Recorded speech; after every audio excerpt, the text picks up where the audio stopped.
Earlier this week, I saw a video where the lady said, in order to be a YouTuber, you need personality. You either have it or you don't. And the only thing I could think was, well, fuck. You probably don't really care about that little anecdote, but the reason why I'm bringing this up is because this is my first video, so you should subscribe. And even though I may have the personality of a dying Sharpie, this will still be informative for beginner artists. Hopefully. So, you're probably here on this video because you're a drawing noob. And that's good. Well, the fact that you're here is good. The fact that you're a noob is quite shit. But you won't be for long. So watch until the end to find out how to be a little less shit.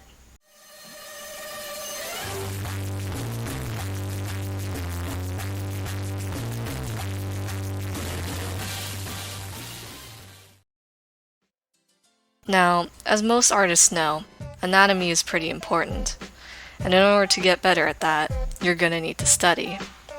Which means breaking down references from both photos and other artists' work. This video will show you the 3 different approaches, or methods, for doing that. I'm probably gonna be restating a lot of stuff said in other existing videos, except, well, not as good. But I thought I could put this all together as a good reference point for beginners. But anyways, I'd say that when it comes to the human body, there are 3 main things you need to worry about: gesture, form, and design. But before we start talking about the ways to break down a reference, first, we need one.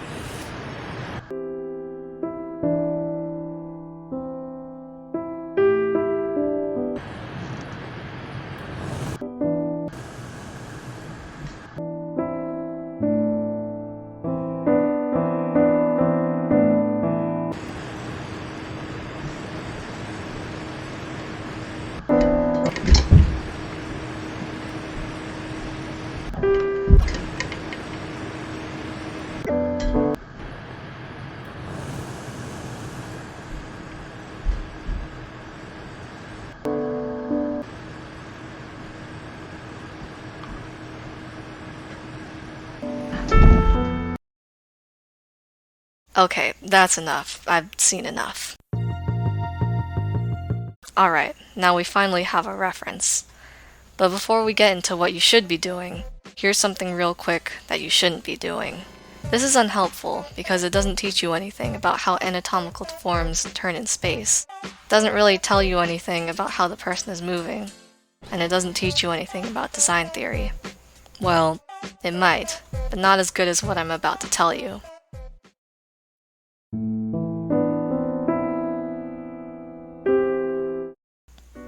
For gestural studies, the main idea is to, well, record the gesture's figure.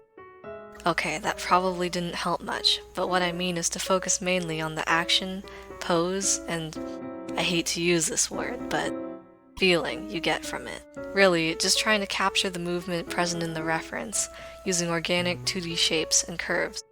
The reasoning behind this is to learn how the body moves and what aspects of a pose you can push to prevent stiffness in your own drawings. If we take a look at some of my old art, oh boy, what a treat. We can see what happens when an artist doesn't have a good grasp on gesture. Or a good grasp on most things, if I'm honest. The poses aren't terrible, just like your average liquor store. I had the spirit. But as you can see, there's definitely something missing. The characters are really stiff, and in terms of flow, they're much less like the Pacific Ocean and more akin to the dry valleys. But most importantly, there's a lack of understanding of the nuances in human movement. This is where gesture comes in. For example, in the reference we took earlier, I'm starting the breakdown by drawing this, I don't know what it's called, the spine line, I guess, that works to distill a pose into a single line. I also added a secondary spine line for the guy since his other leg was deviating quite a bit. You can also add spine lines to capture the movement in the arms, so that your breakdown starts looking like a stick man on drugs. If you want to, I guess. I'm such a great teacher, guys. Anyways, something that also helps is marking the angle made by the shoulders and the hips. Finally, try and distill the rest of the pose into its movement without focusing on anatomy. Just like in real life, the point is to get your point across with as little work as possible. You don't need to be that complex, just make sure you get the pose across. Because now you're gonna have to recreate the pose using only your breakdown, which is the part where you'll learn the most. The best artists don't copy reality, they go beyond it, and the same applies here. To fully understand gesture, you're gonna have to exaggerate the movement you captured in your breakdown. At this point, I wouldn't worry too much about the original reference. My point behind this is, the more conscious decisions you make, like arching the back less or moving a shoulder, the quicker you'll learn how to portray movement. If you just copy a reference and find something that looks weird, you may not be able to pinpoint what exactly about it looks off, or why. If you consciously decide to say, shift the hips for whatever reason, you might be able to realize that specifically makes it look better than the original, or that change gets a different feeling across, and you can catalog that information for later. Now, there isn't a correct way to do this, but you'll get an eye for what you think looks good in time. Just make sure that if you're deviating from the reference/breakdown, you need to be conscious of it. If you're not sure, ask a friend. If you don't have friends, ask a family member. If you don't have a family, sorry. Just know that it's not the same as not caring about accuracy. Well, it kinda is, but what I mean is it's inaccuracy with a purpose. But that's just a theory. A game theory.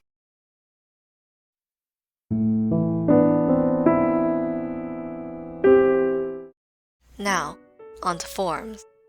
I'm sure a lot of people have heard about breaking references, especially photos, into 3D forms. I feel that this is probably the most talked about and straightforward of these three study methods, as the goal is to use 3D inorganic forms, cubes, spheres, cones, cylinders, etc., to simplify how the human body turns in space. For this, it's really important to think about perspective, so don't bother with the flat shapes, which means no squares, circles, or whatever. If you look at the reference from earlier, you can see that I'm breaking down the body into simple 3D shapes mentioned a few seconds ago. For instance, if you look at the head, I'm first blocking it off with a cube or rectangular prism to get the general orientation of the face in perspective, then drawing a sphere inside it with a longer, flattish front as a face, and chopped off sides to mimic the shape of the head. Most other parts of the body don't have to be nearly as complex. Usually, I break down the torso and hip area into rectangular prisms, the limbs into cylinders, and joints into spheres. But if you find something that works better for you, then definitely do that instead. It helps if you know how to do basic perspective for this type of practice. Just make sure to pay attention to which way a form is facing. Like if you look at my upper left arm in the reference, which I simplify into a cylinder, you can see that the circular end of the cylinder is facing a bit away from the camera, and looks more oblong than circular due to perspective, even though it's covered up by the joint I drew in. The end edges and midline of the cylinder are curved to emphasize the cylinder's own curvature, which is something I often see beginners forget to do. This is especially prevalent in beginner clothing that cuts off in a straight line, instead of hinting at the, usually, cylindrical body part underneath, and ends up making the drawing look flat. If that didn't really make sense to you, boy do I have the activity for you. Take some tape, a non-toxic marker, or the blood of your enemies, really anything you might have lying around, and mark the diameter of your thigh, arm, or calf. These body parts are really close to cylinders, so they're good for understanding the basic concept. This also works well with more complex areas like the face. Make sure you draw it as if you're taking your measurements. You want the lines to be as uniform as possible. Then look in the mirror and turn that body part to see how the line changes and wraps around the form of that body part. Lastly, it's important to note that for this exercise, I'm not going to be redrawing the breakdown again. Since we've already made most of the decisions involving form, it won't really teach you much to draw it again. If you change anything, you're beginning to change the pose, and while it could be helpful, that's a bit of a different skill. However, it's important to understand the drawbacks of this method. By oversimplifying the human body like this and using inorganic shapes, rather than organic ones, you're promoting stiffness and disrupting flow in your breakdown. Still, this style of breakdown allows you to better understand foreshortening and the human body in perspective. In these ways, studying the forms of a reference is the complete opposite of gesture. When used together, the drawbacks of each method become negligible. I guess you could say that these two concepts are even like peanut butter and jelly. They're kind of opposites, and work well enough on their own, but are just when they're together. Unless you're allergic to nuts. In that case, sorry, sucks to be you. But no one just eats peanut butter and jelly plain unless they're a fucking psychopath. So you know what's coming next. We're gonna need some bread.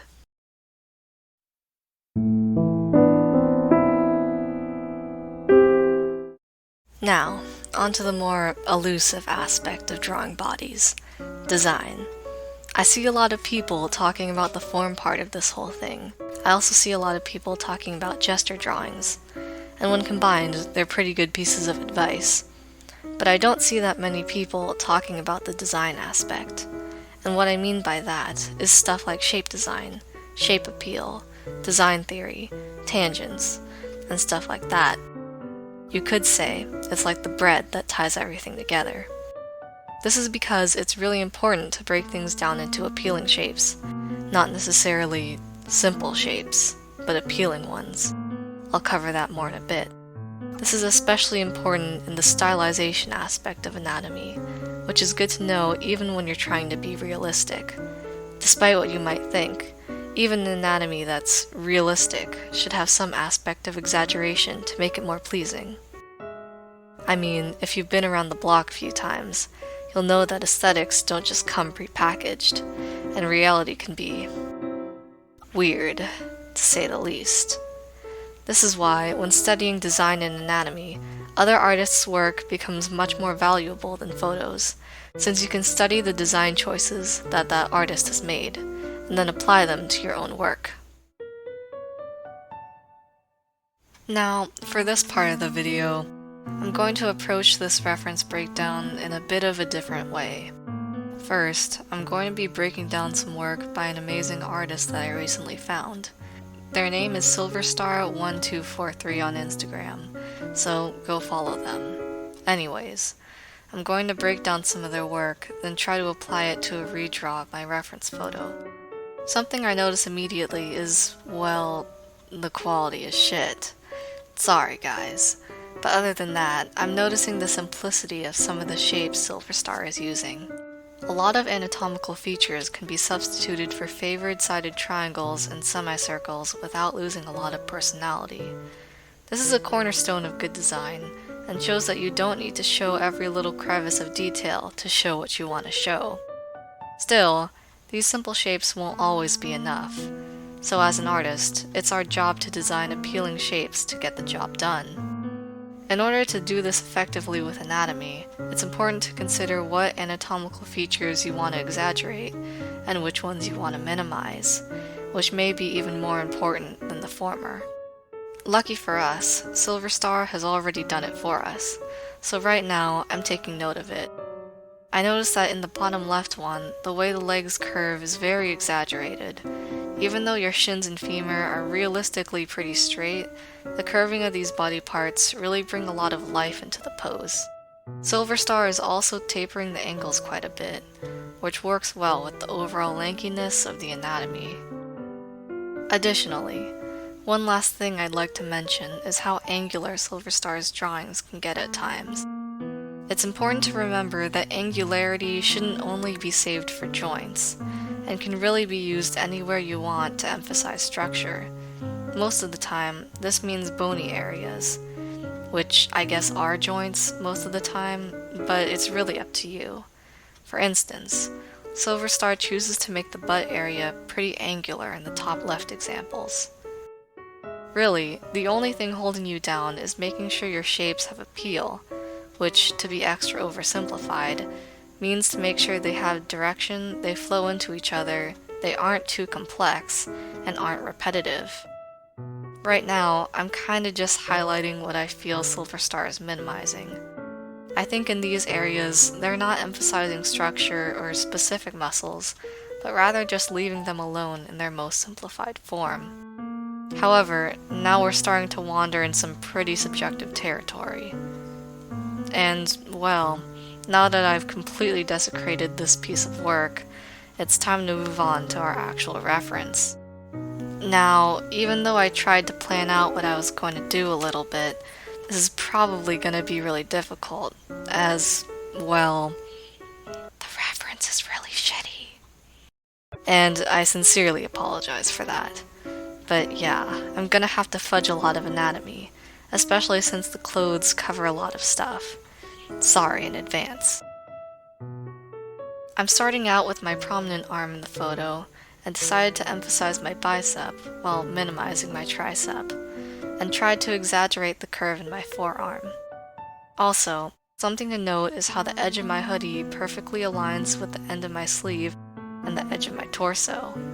That's a tangent, and if I were drawing clothes, I would try my best to eliminate it, since tangents usually flatten an image. This was kind of unrelated, but I just wanted to mention it. Anyways, I decided to give myself more waist emphasis, and added angularity in the hip region, though looking back, I think the smallest part of the waist should actually be a little bit higher up.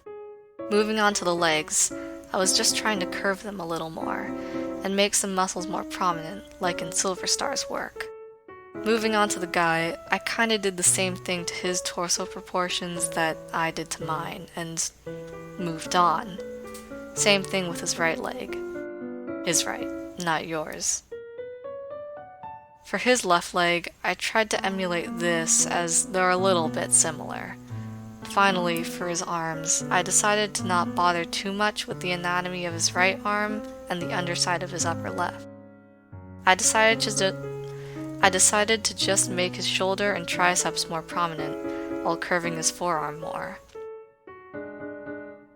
To close off, it really helps to analyze different artists' styles, then apply it to your own work. Just remember that when you draw, you're ultimately turning something you know in real life is 3D into a 2D interpretation, where shape is king. As artists, it's our job to design these shapes. I'm not trying to get too deep into this hippie stuff, but instead of letting the thing you're drawing dictate the shapes you use, you need to decide for yourself, especially in stuff as complicated as people. At the end of the day, the only one who decides how you interpret reality is you. But anyways, the most important takeaway from this video is that in order to become a proficient artist, you need to have some sort of understanding of all three of these concepts: gesture, form, and design, and be able to combine these three skills in your own art. If you put this holy trinity of concepts together in your reference studies, you'll eventually become unstoppable. So get out there, take your own reference photos, and do some breakdowns. Until next time. Hey guys, if you're still here at the end, thanks for watching.